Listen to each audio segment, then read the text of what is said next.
Well, hello there, my friend. My name is Jonathan Doyle. This is the Catholic Teacher Pretty Much Daily Message. Welcome aboard. Please make sure you have subscribed. If you like what you hear today, hit that subscribe button. It does make a big difference. And if you would like to book me to speak live, then I would love you to go under here and check out those links. I'm back in the US very soon. Looking forward to that. Love going to the US. I always feel so welcome there. It's like people are so nice. Looking forward to it. All right, today I'm going to talk to you about a very simple quote from one of my favorite papal encyclicals. What's your favorite papal encyclical? You know, do you have one? Have you read many? I have this vision of my life in the future where I'll get to, one day I'll have more time and I'll get to sit around and read my back catalogue of favorite papal encyclicals. But today I'm going to quote from Evangelii Nuntiandi. I just love that title. Such a great title. Paul VI, back in the day, OG, had a beautiful quote in Evangelii Nuntiandi. I just like saying that. I could just do a whole episode saying that. Evangelii Nuntiandi. He said something so profound, so simple. I've shared it with tens of thousands of Catholic teachers live on stage all around the world. It's just this. The Catholic Church does not have a mission. She is a mission. One of the things that is going to innovate, that is going to restrict and hold back the effectiveness of a great Catholic school will be what we call mission diffusion. Mission diffusion. It's when we're trying to do so many things that we lose sight of the one great thing. Now, it's like Martha and Mary at Jesus' feet, she's chosen the one thing, right? And it's not going to be taken from her. She knew the main event. The main event was Christ. The main event was sitting at his feet, learning from him, being a disciple. So mission diffusion is when we try to do everything. My brother is a real guru in military history, and one of his all-time favorite books looks at some of the greatest generals in history. And one of the things they did was what my brother told me was called selection and maintenance of aim. The great generals would target something and focus on something, give it all their focus, and not deviate if the situation changed. So they would stay focused on it. So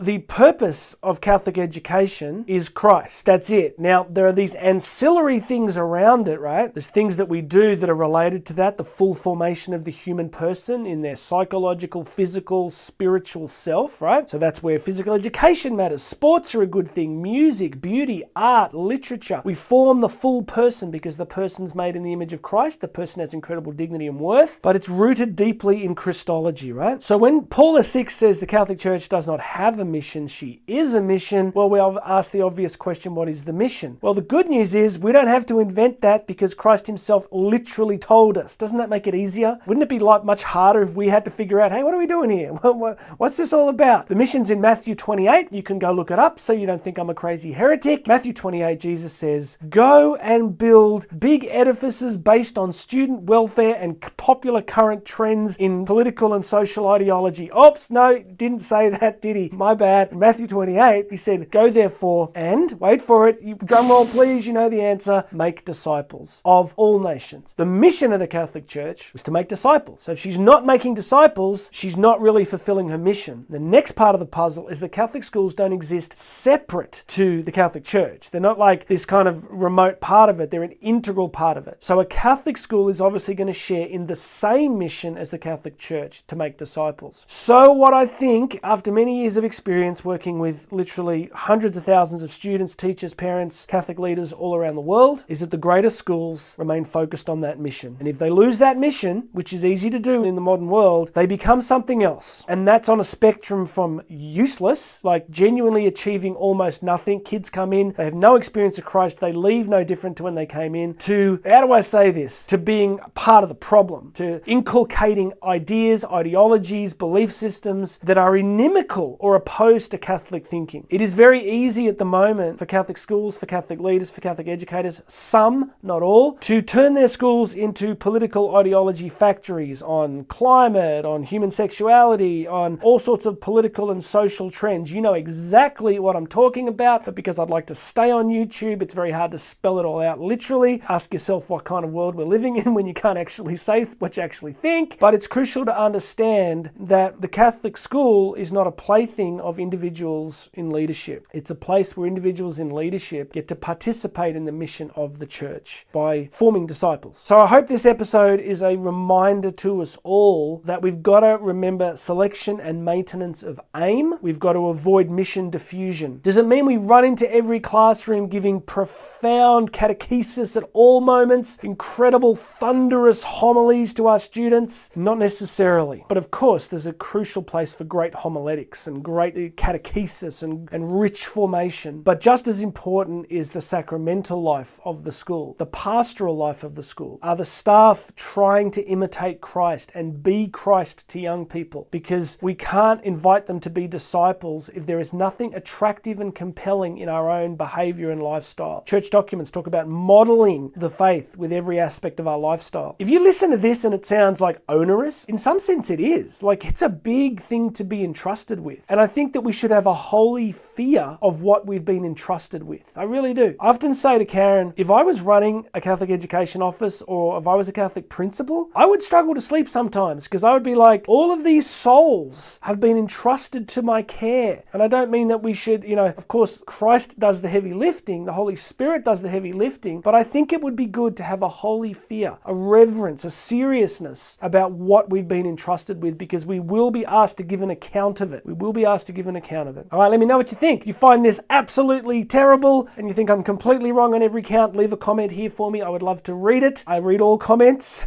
Sometimes I get a little emotional, but I will read them all. Please make sure you're subscribed. Share this with some other teachers, please, and go and check out these links under here. My name's Jonathan Doyle. This has been the Catholic Teacher Pretty Much Daily Message, and you and I are going to talk again tomorrow.